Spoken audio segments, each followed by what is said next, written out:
Hello students, good morning. आपका अपना YouTube channel विकास mathematics में आपका स्वागत है। देखिए स्टूडेंट्स, मैं आपको बता रहा हूँ कंडीशंस के ऊपर क्वेश्चन, जो किसका पार्ट है, पेयर ऑफ लीनियर इक्वेशन का क्वेश्चन है आपका। और कंडीशन आपको मैंने बता रखा है, 3 कंडीशन के ऊपर क्वेश्चन बनाने रहते हैं। वो कंडीशन के ऊपर क्वेश्चन का सोल्यूशन चल रहा है और मैंने पिछले वीडियोज में 2 कंडीशन के ऊपर सोल्यूशन करके बता दिया है। तीसरे कंडीशन के ऊपर देखिए ये क्वेश्चन हमारा क्या है। तीसरे कंडीशन के ऊपर हमारा क्या क्वेश्चन है, for what value of A system of equation has unique solution, है ना। मैंने आपको यूनिक सॉल्यूशन के लिए कंडीशन बता रखा है पिछले वीडियोज में कि यूनिक सॉल्यूशन के लिए कंडीशन क्या होता है। हिंदी में इसको क्या कहते हैं, एक एक किस मान के लिए समीकरण निकाय का एक और केवल एक हल होगा। एक और केवल एक का एक और मतलब क्या होता है आपका, अद्वितीय हल, है ना। एक और केवल एक हल का मतलब क्या होता है, एक और आपका मतलब क्या हो जाता है, अद्वितीय हल होता है। अगर कहीं पर आपका एक और केवल एक नहीं दिया है तो समझिए कि उसका तब उसके जगह पर आपका क्या दिया रहेगा, अद्वितीय हल दिया रहेगा। ये दोनों का मतलब आपका सेम होता है ना। इंग्लिश में इसको हम क्या बोलते हैं, यूनिक सॉल्यूशन कहते हैं या वन सॉल्यूशन कह सकते हैं। System of equation has one solution या यूनिक सॉल्यूशन, ये भी आपका क्वेश्चन के अंदर रहेगा, है ना। इस यूनिक सॉल्यूशन के जगह पर कहीं पर आपका वन लिखा रहेगा तो भी आपको कंफ्यूज नहीं है। वन एंड ओनली वन, है ना। वन और ओनली वन जो भी आपका क्वेश्चन दिया रहेगा उसमें या तो यूनिक सॉल्यूशन होगा या तो वन सॉल्यूशन होगा। और हिंदी में आपका एक और केवल एक होगा या तो अद्वितीय हल होगा, ठीक है। तो ये तीसरी स्थिति हम के ऊपर हम आप क्वेश्चन आपको बता रहे हैं। एक क्वेश्चन आपका दिया हुआ है x + 2y = 5 3x + y = 1। इसको कैसे बनाएंगे स्टूडेंट, देखिए ध्यान से।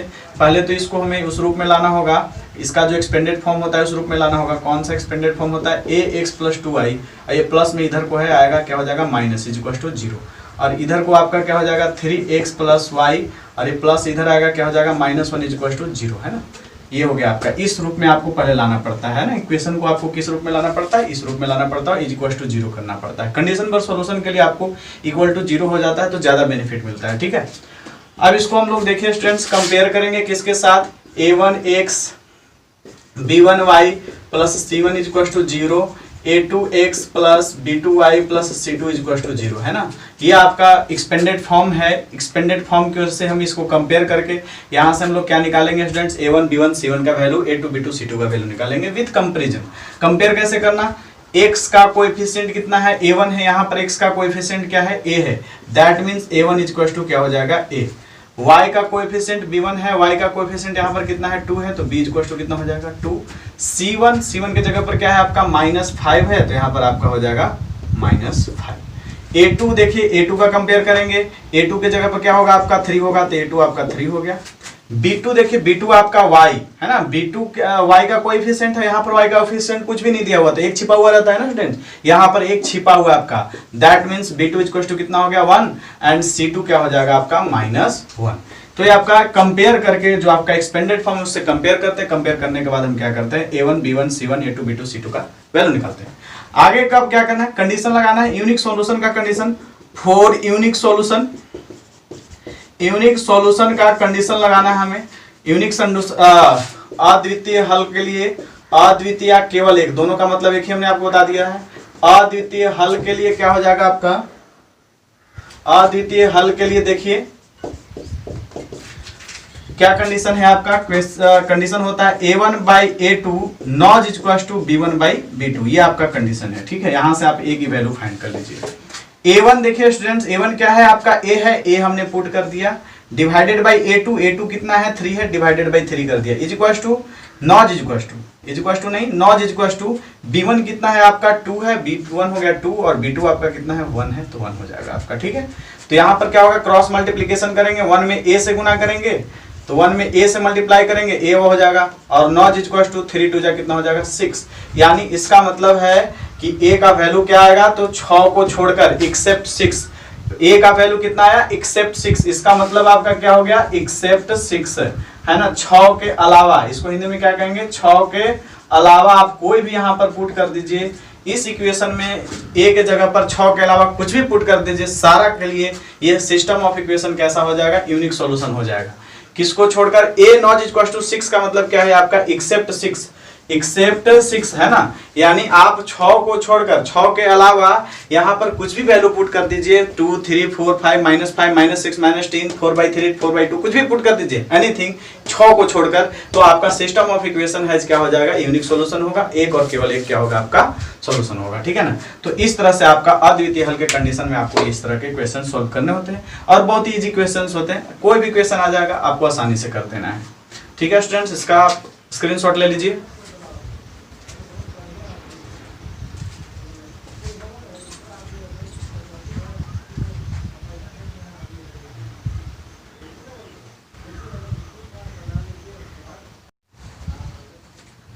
देखिए स्टूडेंट्स, आपका जो है अब नेक्स्ट टॉपिक क्वेश्चन क्या है, कंडीशन के ऊपर मैंने सारा क्वेश्चन करवा दिया।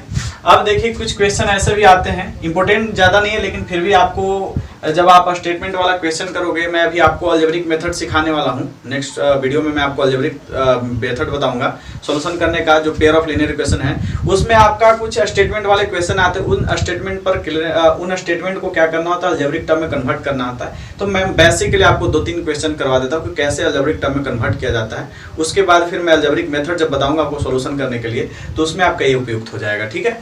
देखिए क्या है, convert the flowing question in algebraic term, है ना। इसको क्या करना है, जो आपका प्रश्न दिया होता है उसको बीजगणितीय पद में बदलना होता है, XY के रूप में, XY के फॉर्म में लाना होता है। क्वेश्चन को, स्टेटमेंट वाले क्वेश्चन को क्या करना होता है, आपको फॉर्म में लेना होता है, किस फॉर्म में, अलजेब्रिक वाले फॉर्म में लेकर आना होता है ना। इसको वर्ड प्रॉब्लम जिसे हम बोलते हैं, और ये आपका वर्ड प्रॉब्लम जो है किस में कन्वर्ट करना है, अलजेब्रिक टर्म में कन्वर्ट करना है। ध्यान दीजिएगा स्टूडेंट्स, देखिए कैसे दिया हुआ है, बिल्कुल इजी होता है क्वेश्चन आपका इस तरह का। देखिए परचेज करने वाली क्वेश्चन है, खरीदने वाली क्वेश्चन है, तो आपको जब भी इस तरह का क्वेश्चन आएगा, परचेज करने वाली क्वेश्चन आएगा, तो आपको अपने तरफ से एज्यूम करना होता है, लेट करना होता है, एक पेन, एक पेंसिल, एक रबड़, एक कॉपी, एक क्लोथ हो, बुक हो, कुछ भी, एनीथिंग। परचेज करने वाली जब भी बात आएगी क्वेश्चन, या आपका आम खरीदना हो, सेव खरीदना हो, है ना, ये सारी चीजें खरीदना होता है, तो आपको पर केजी के हिसाब से, अगर पर केजी के हिसाब से मिल रहा है तो पर केजी के हिसाब से आपको लेट करना होता है। आटा चावल खरीद रहे हो उसमें भी आपको पर केजी से ही लेट करना होता है। जब आप पेंसिल खरीद रहे हो, रबर खरीद रहे हो, तो पर पीस के हिसाब से आपको लेट करना होता है ना। हर एक का माप, आप एक पेंसिल और एक कलम का यहाँ पर मेजर करोगे। वैसे ही अगर आम और अमरूद खरीद रहे हो तो आप 1 केजी आम, 1 केजी अमरूद का दाम का लेट करोगे। तो खरीदने वाले सारे क्वेश्चन इसी तरह से बनते हैं जैसे आपको मैं अभी बता रहा हूँ। देखिए यहाँ पर क्या कंडीशन दिया हुआ है, 5 pens and 6 pencil together cost are इतना। कहने का मतलब है कि जब 5 पेन और 6 पेंसिल को साथ में खरीदता है तो कितना लगता है, उसको खर्च कितना हो जाता है, 9 रुपया। और 3 पेन और 2 पेंसिल खरीदने पर उसका खर्च कितना हो जाता है, 5 रुपया, ठीक है। इसको आपको किस में कन्वर्ट करना है, अलजेब्रिक टर्म में। तो हमने आपको क्या बताया कि 1 पेन 1 पेंसिल को लेट करेंगे। यहाँ पर लिखेंगे let cost of 1 pencil, cost of 1 pencil is equal to RSX। हमने कितना मान लिया, 1 पेंसिल का कॉस्ट हमने कितना ले लिया है, 100 रुपया लेट कर लिया है, ठीक है। उसी प्रकार cost of 1 pen, cost of 1 pen is equal to RSY। हम लोग पढ़ रहे हैं लीनियर इक्वेशन इन 2 वेरिएबल्स, इसलिए 2 वेरिएबल्स आपको मानना है। पेन के लिए अलग, पेंसिल के लिए अलग, है ना। पेन के लिए अलग और पेंसिल के लिए अलग ले मेट कर लेंगे। तो पेंसिल के लिए हमने X ले लिया है, पेन के लिए क्या ले लिया है, Y ले लिया है, ठीक है। अब देखिए यहाँ पर पहला स्टेटमेंट, 5 कलमे और 6 पेंसिल का मूल 9 रुपया। 5 पेन्स एंड 6 पेन टुगेदर, है ना, दोनों को एक साथ। तो 5 पेन्स, 1 पेन का, देखिए 1 पेन का कॉस्ट कितना है, Y रुपीज। तो 5 पेन्स का कॉस्ट कितना हो जाएगा, 5 रुपीज, 5Y। इसमें Y से गुना कर देंगे ना। 1 पेन का कॉस्ट आपका कितना है, Y है, तो 5 पेन का कॉस्ट क्या होगा, इसके साथ मल्टीप्लाई कर देंगे। तो यहाँ पर लिख लेंगे cost of 5 pen, cost of 5 pen is equal to कितना, 5Y, है ना। कितना हो गया आपका, 5Y हो गया। RS कितना हो गया, 5Y। उसी प्रकार 6 पेंसिल है तो cost of 6 pencil, cost of 6 pencil is equal to कितना, 6X, क्योंकि 1 पेंसिल का कॉस्ट 1 रुपया, तो 6 पेंसिल का कॉस्ट कितना हो जाएगा, 6X रुपीज हो जाएगा आपका, है ना। RS क्या लिखेंगे यहाँ पर, RS 6X। अब ये दोनों को जब पैसा पे करता है, जब ये दुकानदार को पैसा पे किया जाता है तो टोटल कितना रुपया दिया जाता है, 9 रुपीज, यानी 5Y plus 6X is equal to 9। According to question, according to question क्या हो जाएगा आपका यहाँ पर, 6X plus 5Y is equal to 9। क्योंकि दिखा इसमें, देखिए स्टूडेंट्स क्या दिया गया है कि दोनों को मिलाने के बाद टुगेदर, है ना, क्या दिया हुआ है आपका, टुगेदर कॉस्ट, यानी दैट मीन्स जब दोनों को मिला दिया जाता है तो टोटल उसके कितने रुपए देने पड़ते हैं, 9 रुपए देना पड़ता है। तो दोनों को ऐड करके कितना हो गया, 9। ये आपका बन गया इक्वेशन फर्स्ट, ठीक है।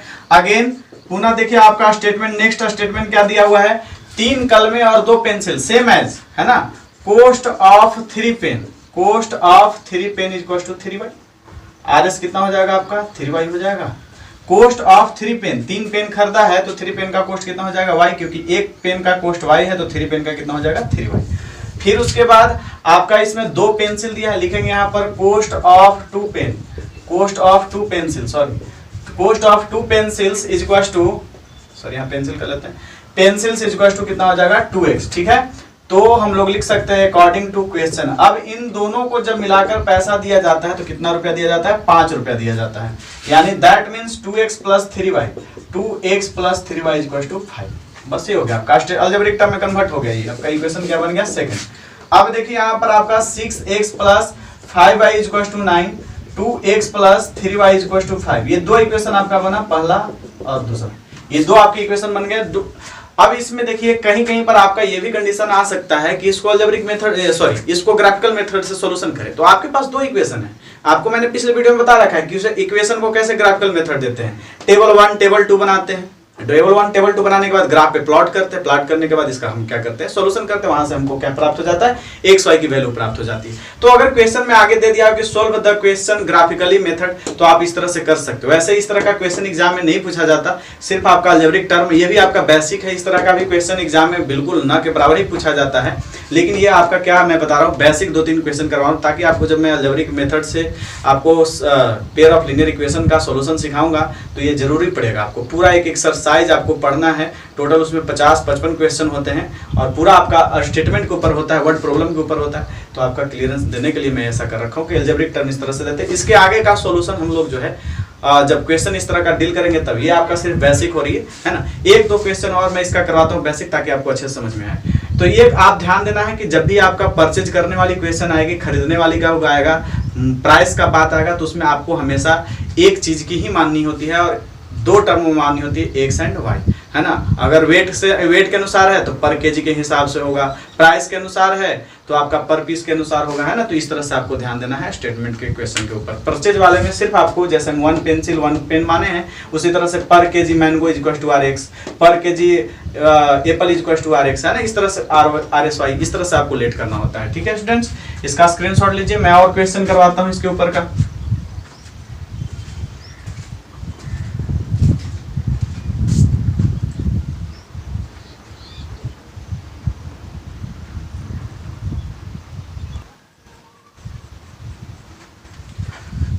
देखिए स्टूडेंट्स, अगला क्वेश्चन मैंने आपको एज से रिलेटेड डाल दिया, प्राइस से रिलेटेड क्वेश्चन हो गया। अब आपका मैं एज से रिलेटेड एक क्वेश्चन का बेसिक नॉलेज दे देता हूँ। एज से रिलेटेड आपका एक बेसिक नॉलेज देता हूँ। क्या है इसमें, देखिए क्या कर रहा है question. 2 years ago a father 5 times old as his son, है ना। 2 वर्ष पहले जो था एक पिता जो था अपने पुत्र से 5 गुना था। 2 years later करा कि 2 वर्ष बाद his age will be, his मतलब फादर, हिज मतलब यहाँ पर क्या आपका हो रहा है father, his age will be 8 more than the 3 times the age of his son, है ना। मतलब 8 ज्यादा है आपके सन के 3 times के 8 क्या है ज्यादा है, 8 क्या है आपका ज्यादा है किसका, पिता का। कब, 2 वर्ष बाद, है ना। हिंदी में लिखा हुआ है 2 वर्ष पहले पिता की उम्र का 5 गुना था, 2 वर्ष बाद उसकी पुत्र की उम्र के 3 गुने से क्या थी 8 अधिक हो जाएगी, है ना। 2 वर्ष बाद क्या हो जाएगा, पुत्र की उम्र के 3 गुने से पिता का उम्र का क्या हो जाएगा 8 गुना हो जाएगा। देखिए इसको कैसे बनाते हैं। एज वाले क्वेश्चन में आपको एक टॉपिक, एक आपका बेसिक ये आपको याद रखना है कि हमेशा प्रेजेंट एज को ही लेट किया जाता है। 2 आदमी हैं, या तो पुत्र पुत्री हो या पिता पुत्र हो, है ना, या ये हो सकता है कोई रिलेटिव्स हो, या हो सकता है 2 आदमियों के बीच की डिस्कशन की गई हो।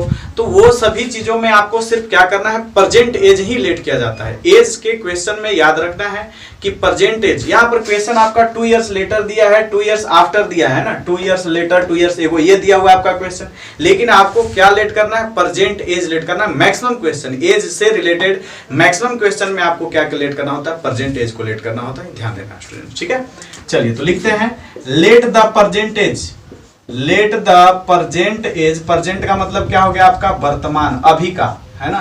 प्रेजेंट का मतलब क्या है, वर्तमान, अभी का, है ना। Let the present age of father, हमने फादर का प्रेजेंट एज लेट कर लिया, कितना हो रहा है x years हो रहा है। और आपको ये पता है कि एज को हम लोग किस में मेजर करेंगे, तो x में मापेंगे, ईयर्स में मापते हैं, तो ईयर्स हो गया आपका, ठीक है। फिर उसी प्रकार आपका the present age of present age of son, क्या लेट कर लेंगे, y ईयर्स, है ना, y ईयर्स लेट करेंगे, बिल्कुल करेंगे let. Present age of father का हमने x ईयर्स लेट किया है, तो प्रेजेंट एज ऑफ सन क्या हम लोग लेट करेंगे, y ईयर्स, है ना, टू वेरिएबल पढ़ रहे हैं, टू वेरिएबल को लेट करेंगे। अब आते हैं क्वेश्चन के ऊपर, ये तो आपको करना ही करना है, ठीक है। अब क्वेश्चन के ऊपर 2 years ago, 2 साल पहले, आज से 2 साल पहले, अभी तो परसेंटेज इसका x हो रहा है, 2 साल पहले, 2 वर्ष तो छोटा होगा ना, अभी उसका परसेंटेज कितना हो रहा है, x हो रहा है। अब 2 साल पहले की चर्चा की गई है, अभी से 2 साल पहले की चर्चा की, तो 2 वर्ष पहले तो छोटा होगा ना, तो ये लिखना होगा आपको यहाँ पर क्या लिखना होगा, 2 years ago, 2 years ago, the age of father, the age of father, अभी जो है फादर का उम्र x है, 2 वर्ष पहले की बात हो रही है, तो क्या करेंगे, 2 को सब्ट्रैक्ट कर देंगे, x माइनस 2 ईयर्स हो जाएगा। अभी ऐसे जुम करो, आप लोग अभी मान लो 14-15 का हो, 2 वर्ष पहले कितना का होगा, 13 के हो गए, 12 का होगा, है ना, तो 2 तो सब्ट्रैक्ट करेंगे ना, प्रेजेंट एज में से क्या करेंगे, 2 को सब्ट्रैक्ट करेंगे, उसी तरह से ही हो गया आपका, ठीक है। द एज ऑफ सन, बेटा भी तो छोटा होगा ना, जो बेटा होगा वो भी तो छोटा होगा, ऐसा थोड़ी कि बाप भी छोटा रहेगा, बेटा नहीं छोटा होगा, पुत्र भी तो छोटा होगा, पुत्र आपका छोटा होगा। द एज ऑफ सन, अभी उसका प्रेजेंट एज था y, तो ये भी 2 वर्ष से पहले क्या हो जाएगा, छोटा हो जाएगा, 2 ईयर्स आपका क्या हो गया, छोटा, ठीक है। अब यहाँ पर क्वेश्चन क्या करा है, 2 वर्ष पहले पिता की उम्र पुत्र की उम्र का 5 गुना था, ठीक है ना, 2 वर्ष पहले अकॉर्डिंग टू क्वेश्चन क्या करा है, 2 years ago a father 5 times as old as son, 5 गुना था अपने पुत्र से, ये जो पिता था वो कितना गुना था, 5 गुना था। 2 वर्ष पहले हम लोगों ने एज को निकाल लिया है, तो ये जो है अपने पुत्र से कितना है, 5 गुना ज्यादा है। फादर जो है यहाँ क्या है, 5 गुना ज्यादा है। देखिए कैसे, फादर का एज कितना है, x माइनस 2, और सन का कितना है, y माइनस 2, ठीक है। इन दोनों के बीच में आप कंपेयर कीजिए, कंपेयर क्या करना है, कैसे कंपेयर करना है, ध्यान दीजिएगा। ये जो आपका फादर है वह सन से कितना है, ज्यादा है, 5 गुना ज्यादा है, 5 गुना है ना, सन का 5 गुना। का किस में लगा हुआ है, देखिए यहाँ पर का ऑफ किस में लगा है, सन में लगा हुआ है आपका। यहाँ पर ये 5 गुना बड़ा है। अभी इसका एज है, मान लीजिए अभी इसका अगर एज है 40 ईयर्स, और तो इसका एज कितना होगा, 8 ईयर्स, तभी तो 8 का ये 5 गुना होगा, 48 का कितना होगा, 5 गुना। तो ये पहले से ही आपका 5 टाइम्स है, और ये भी आपका 8 है, ये 5 टाइम्स छोटा है, ये 5 टाइम्स बड़ा है। तो अब जो हम क्वेश्चन के अकॉर्डिंग करेंगे, किस में मल्टीप्लाई करेंगे, 5 से, इसमें करेंगे। क्यों, क्योंकि बीच में किसका चिन्ह देते हैं, इक्वल का चिन्ह देते हैं, है ना।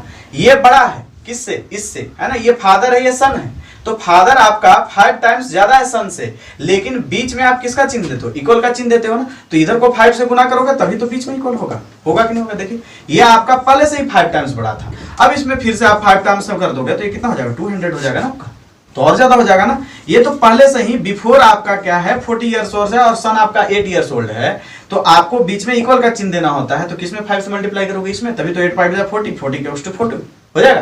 तो इस बात पर आपको फोकस करना है कि कौन बड़ा है कौन छोटा है ना। जो बड़ा है उसमें हम लोग मल्टीप्लाई या ऐड नहीं करते, जो छोटा है उसमें करते हैं, ताकि बीच में इक्वल का चिन्ह आएगा। इक्वल कहने का मतलब है दोनों तरफ आपका इक्वल होना चाहिए, इधर भी और इधर भी। तो ये 5 टाइम्स बड़ा था, इससे ये 5 टाइम्स बड़ा था, तो इधर को 5 करेंगे तभी तो दोनों इक्वल हो जाएंगे ना। हाँ, तो ये आपका करना होता है। ध्यान दीजिएगा स्टूडेंट्स, एज वाले क्वेश्चन पर थोड़ा ध्यान देना है, ठीक है। चलिए इतना का स्क्रीनशॉट लीजिए, फिर मैं आगे बताता हूँ।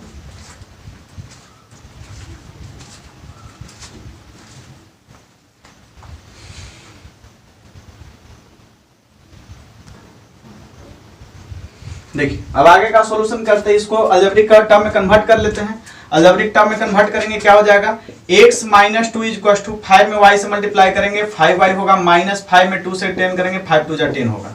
एक से प्लस है, इधर को आएगा क्या हो जाएगा माइनस 5y, इधर आपका माइनस 10, इधर माइनस है, उधर जाएगा क्या हो जाएगा प्लस 2, यानी क्या हो जाएगा आपका x minus 5y is equal to minus 8। Sum आपका हो गया इक्वेशन फर्स्ट।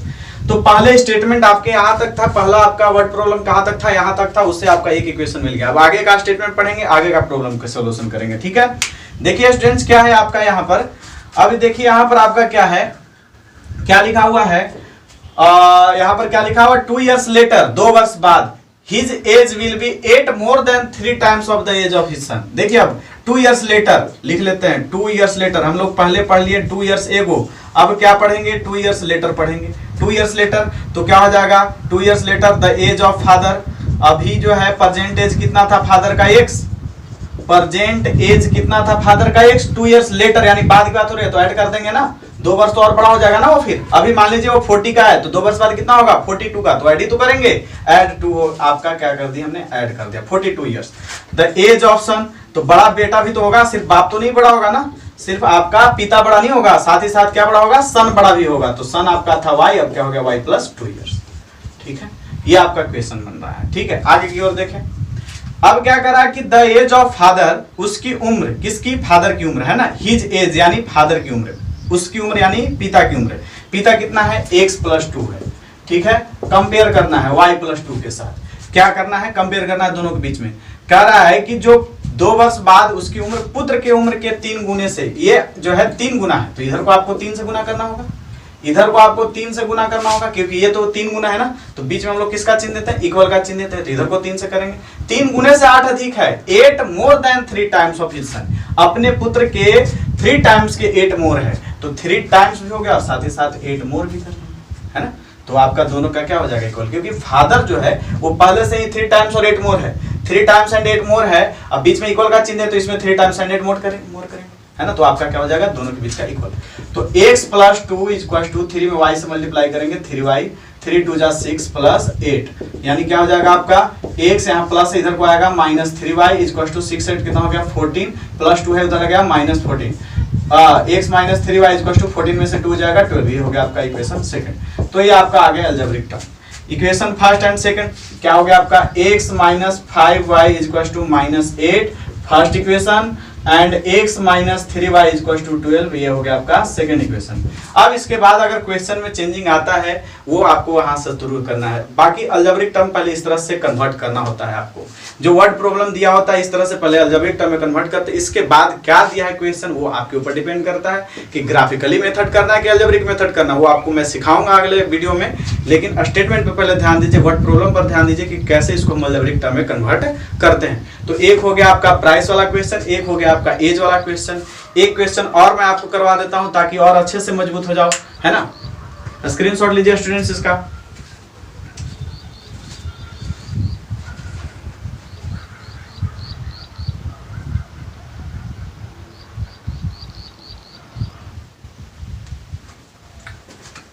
देखिए स्टूडेंट, एक क्वेश्चन और आपके लिए हम करवा देते हैं, बढ़िया क्वेश्चन है आपका, कंफ्यूजन क्वेश्चन है इसलिए करवा रहे हैं। आपका एक सिंपल क्वेश्चन करवाया, फिर आपका एज वाला क्वेश्चन का है कि उसमें थोड़ी सी कंफ्यूजन होती है और उससे भी ज़्यादा कंफ्यूजन इस तरह के क्वेश्चनों में होती है, वह मैं आपको बता रहा हूँ। बाकी अभी मैं अगले जो आपका टॉपिक पढ़ाने वाला हूँ, अलजेब्रिक सॉल्यूशन का टॉपिक जो पढ़ाने वाला हूँ, उसमें बहुत सारा क्वेश्चन इस तरह का हम लोग करने वाले हैं, 10-15 क्वेश्चन करेंगे, हर एक टॉपिक हर एक टाइप के क्वेश्चन का मैं आपको डील करवाऊंगा। ये सिर्फ आपका बेसिक है, कैसे अलजेब्रिक मेथड में कन्वर्ट करना है, ध्यान दीजिएगा। किसी शहर के टैक्सी भाड़े में नियत भाड़ा किलोमीटर में, नियत भाड़ा और किलोमीटर में, देखिए यहाँ पर स्टेटमेंट एक छूट रहा है और यहाँ पर है ना, और किलोमीटर में तय की गई दूरी के भाड़े जुड़े हैं। यदि कोई 12 किलोमीटर के लिए 45 रुपया और 20 किलोमीटर के लिए 73 रुपया देता है, ठीक है। क्या लिखा है, taxi charge in A city comprises of fixed charge together with the for his distance covered, ठीक है ना, डिस्टेंस कवर्ड इन किलोमीटर। देखिए यहाँ पर भी एक छूट रहा है statement, distance covered in kilometre का डिस्टेंस किस में कन्वर्ट करना है, तो किलोमीटर में कन्वर्ट करना है। क्या है स्टूडेंट्स, कह रहा कि एक शहर है उसमें जहां टैक्सी चलता है तो उसमें उस टैक्सी वाले ने एक फिक्स चार्ज लगा रखा है, जो टैक्सी चलती है उस शहर में उस टैक्सी के लिए आपको एक फिक्स चार्ज देना पड़ता है। साथ ही साथ आपको क्या करना होता है, किलोमीटर में आप जितना दूरी तय करते हैं उसके लिए भी भाड़ा देना पड़ता है। एक तो फिक्स चार्ज है, टैक्सी का फिक्स चार्ज है, वो लेगा सभी से लेगा, चाहे आप 10 किलोमीटर चलो, 5 किलोमीटर चलो या 1 किलोमीटर चलो, आपका पैसा वो फिक्स चार्ज सभी के साथ लगेगा। बाकी का पैसा जो है आपको किलोमीटर के हिसाब से पे करना है, यही क्वेश्चन कर रहा है। और उसके लिए देखिए क्या कहता है आपका कि 12 किलोमीटर जब यात्रा तय करता है तो 45 रुपया देता है, और 20 किलोमीटर का यात्रा तय करता है तो कितना देता है, 73 रुपया देता है। ये आपको ध्यान देना है, ठीक है।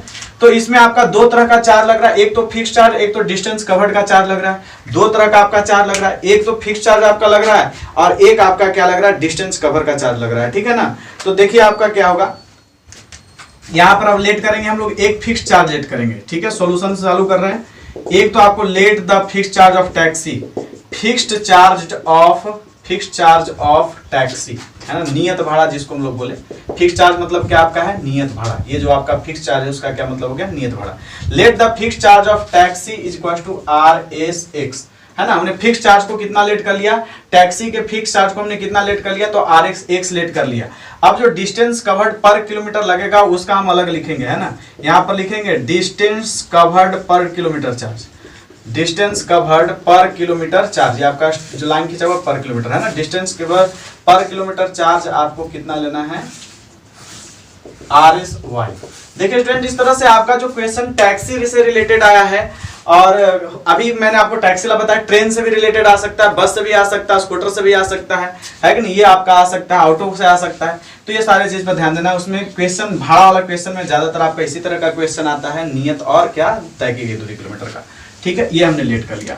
अगेन अब बाई क्वेश्चन करते हैं हम लोग, कह रहा है कि नियत भाड़ा तो हो गया 12 किलोमीटर की यात्रा के लिए 45 रुपया। ठीक है, तो 1 किलोमीटर का जो है पर किलोमीटर मतलब 1 किलोमीटर, 1 किलोमीटर का चार्ज आपका कितना लग रहा है Y, तो 12 किलोमीटर के लिए कितना हो जाएगा 12Y, तो यहाँ पर लिखेंगे, है ना, 12 kilometre running charge for 12 kilometre, running charge for 12 kilometre, 12 kilometre के लिए कितना हो जाएगा 12Y हो जाएगा ना आपका।